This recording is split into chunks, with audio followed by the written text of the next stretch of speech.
Hey traders, David Frost, my strategic forecast. You're here for another episode of Common Sense Market Analysis. Today is Wednesday, October 18, 2023. We're looking at a daily chart of the SPY or Spider, which is the proxy for the S&P 500. What do we have on the docket today? First, we'll start with it was a pretty decent down day operation for the bears. We had a pickup in volume, as you can see from the last couple of days. Yesterday, we had an attempt at a break up or break out of this range. They failed to fill the gap, and today, right back down.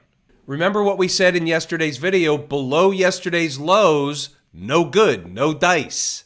Is this simply an options expiration week? Weird stuff happens, back and forth stuff. Is tomorrow and Friday back up in the positive neighborhood? If some of the earnings after the closing bell are any indication, we may just get some kind of a pop. Tesla trying to rally a little bit. Here's the after-market session. Big drop down, and they're trying to rally. We don't know how this is going to wind up in an hour from now while I make this video, or even by tomorrow morning. Netflix, on the other hand, is getting a rocket ride higher, hitting already about 384 aftermarket after the earnings announcement. We'll see how this all shapes up in the AM. Either one or more of the earnings bonanza can provide an opportunity for stocks on the move, the live trading room. There's opportunities running wild. We'll get to the live trading room, inside the numbers, and how much, if you don't mind me saying, the traders in the live room and inside the numbers made today. It was a bucket full of dollars. Let's focus back on the technicals on the SPY, and let's look at both sides of the coin. Believe it or not, this is still a pullback until proven otherwise. They're eating time off the clock. They've stayed above the 20-period moving average, which gives the market some solace. It's not all that meaningful, but it is above the 20. We'll take it at face value. If they start to rally and they somehow can recapture that 436 area, it will open the door back for the convergence of moving averages and the gap above at 438.60. What about the other side? Can the rubber band break from here? Well, let's get something out in the open. Tomorrow happens to be one of those ominous days. Why is that? Because it's the 36th anniversary of the 1987 October 19th market crash. Doesn't mean the market's going to crash tomorrow. It means anniversaries are important.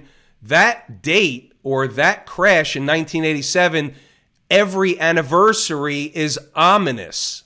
So what we'll say is we're on guard for the never know. Might want to put this one on a sticky note. 427 in the SPY is an important place. Start getting below, closing candles below. Starts with a 5-minute. Things morph from a short time frame to larger time frames.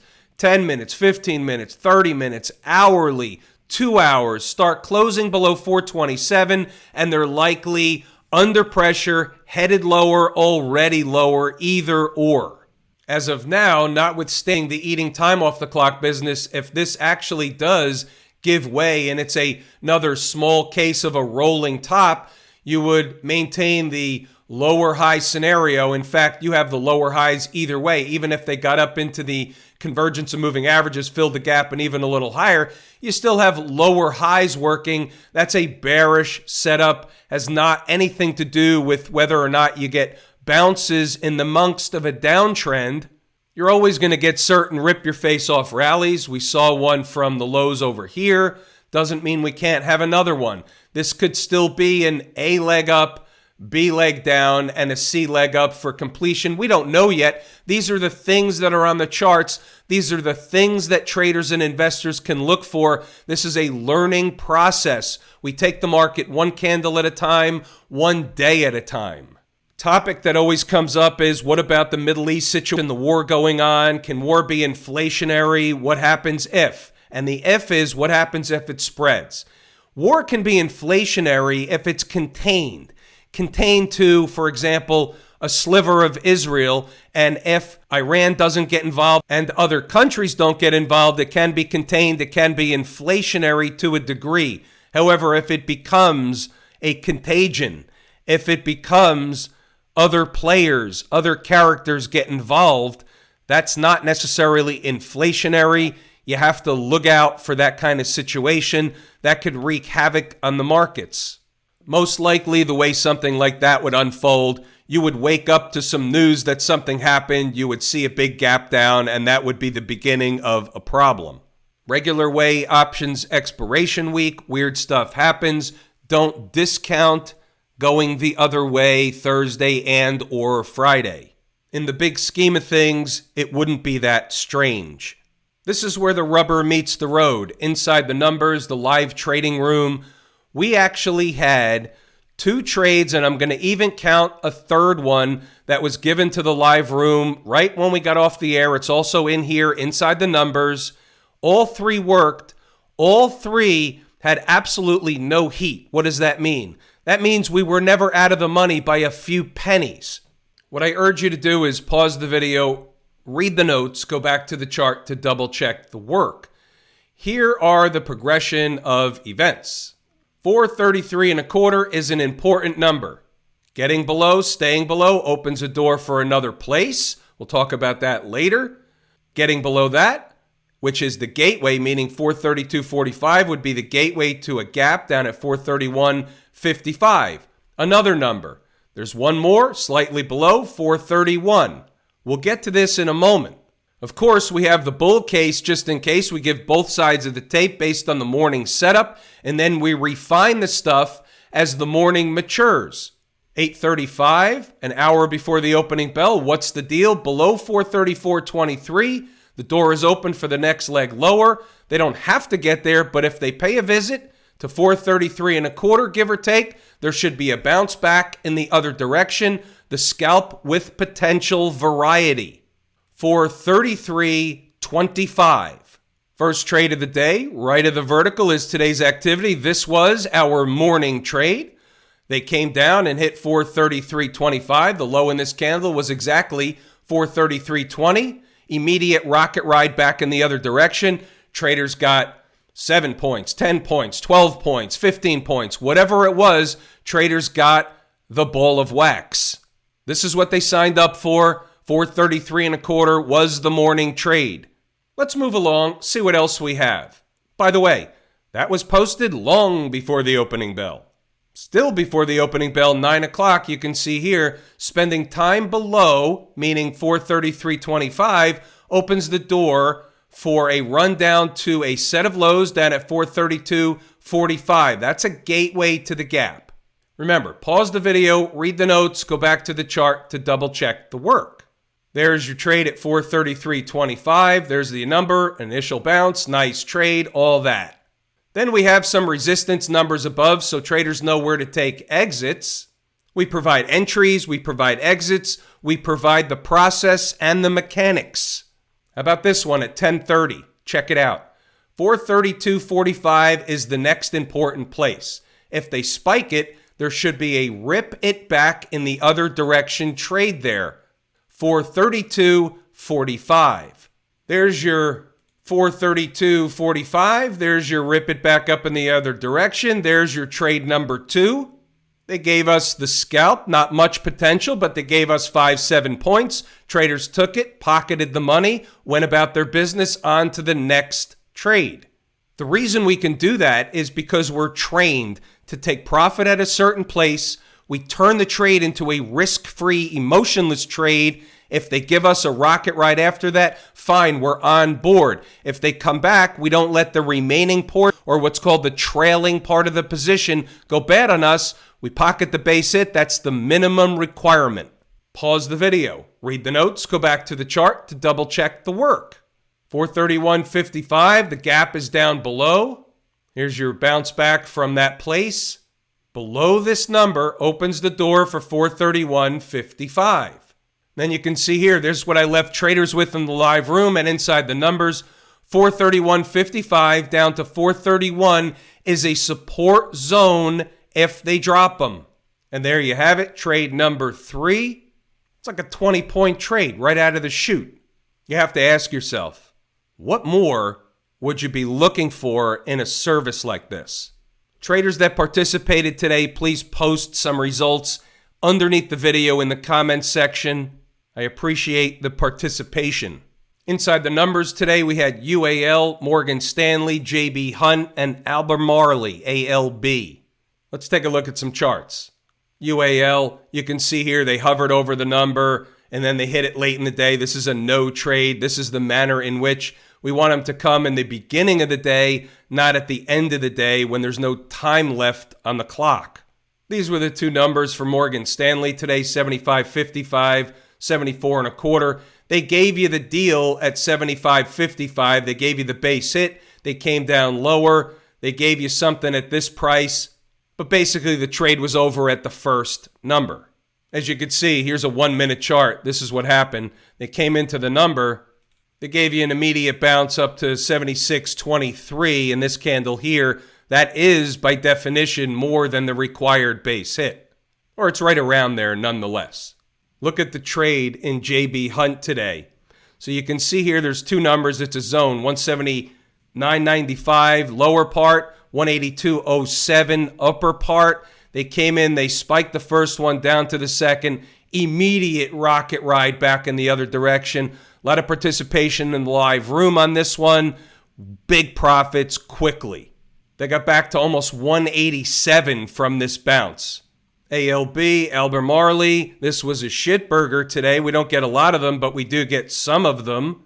It is part of the business. It simply just didn't work. The numbers were wrong. They did not work. So the stop out was 158. So forget about this stuff down here. What's going on with the folks down at the IWM camp? It was just a bounce in a downtrend. Very weak. Still have an open target at around 164 for the IWM. Target from the head and shoulders formation. They were down about 2% today. Relative weakness against the SPY down over 1%. So they got, as we say in the trading parlance, crushed. Here's a snapshot of the weekly chart. There's nothing good here. They're just fighting these lows. Nothing more, nothing less. Below all the moving averages, the trend is, in fact, your friend. My favorite market leading indicator. Back and forth all week like everything else, but this one overall is weak. Certainly is interest rate sensitive. Why is that? Well, for one, you have a lot of companies in there that are smaller companies. This is the Russell 2000, small cap. A lot of those companies don't make money. So if they don't make money, what do they have to do to continue operations? A lot of times they have to borrow money. What happens when you borrow money in a rising interest rate environment? Your earnings go down. You suffer. It's a problem. What about the folks down at the transportation department? Buttigieg's crew. They got absolutely smashed, hammered, taken out behind the woodshed, shot 3 times. Down almost 3.5%. Just like that, they go from looks like they can bounce into the convergence of moving averages to just kidding, let's pull the rug out, open the trap door, and issue some pies in the face for anybody holding long the trend. 14,448 is a place. It's unfinished business. Get below these lows. It opens the door to go fill that place. And there's lower stuff after that, like 14,300. You take the market at face value. You take a candle like today, this range today from high to low, and you look back on the chart and you say, how many candles like that are there on this chart? And whether they're green or red, it doesn't matter. There's just not that many. So it's what I like to call an anomaly day. You have to pay attention. What about the Q people? Same routine, down 1.33%. Giving up the convergence of these moving averages, supported today by the 20, but that's not real important. Start getting below this low here, which is 360.78, opens a door for a whole nother leg lower. And if they were to do that, they would be below 3 out of the 4 moving averages that I watch. The trend is your friend until it's not. This 200 really doesn't come into play anytime soon. So you look at these moving averages and you say, if they give these up, the trend is changed. Could it still be a pullback and another ride higher? Absolutely could be. We won't know that until they start doing it. Might want to put this one on a sticky note. 359.75. Start really getting below that. That's an important number. That's going to open the door for a test around the lows at minimum of this breakup candle low that happens to be at 354.85. Same routine for the XLF. Relative weakness against the S&P, down 1.7%. Woodshed kind of day. Wedge pattern into the moving averages and a rejection. That's pretty much what happened. Smash mouth. Below these moving averages, the trend is your friend, same routine. Somebody wants you to think the market's falling apart. Tomorrow is another day. Time will tell. We're interested in getting our pound of flesh each and every day in the live room and inside the numbers, and then we move on. We take the market each day. Where are the trades? What is the position of the market? We take it at face value each and every day. If you show up tomorrow on a gap down, there'll be trades in there. If you show up tomorrow on a gap up, there'll be trades in there. The market is a thing. Don't marry it. Have I told you how much I appreciate each and every one of you? Without you, these videos are not possible. That is true and accurate information. We're pulling the ripcord here today. I'm David Frost, my strategic forecast. Thanks again for tuning in to another episode of Common Sense Market Analysis.